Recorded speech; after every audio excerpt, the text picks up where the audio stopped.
الشرطة تداهم الاتحاد الأرجنتيني وأندية كبرى في مرمى الاتهامات.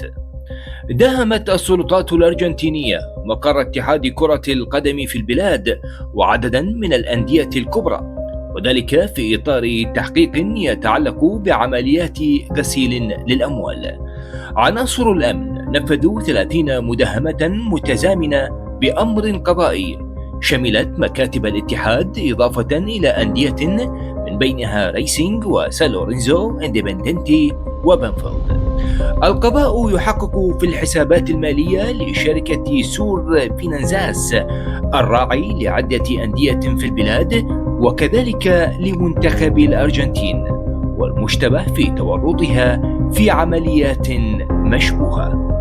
تحقيقات مستمرة وترقب في الأرجنتين لمعرفة حجم الفضيحة.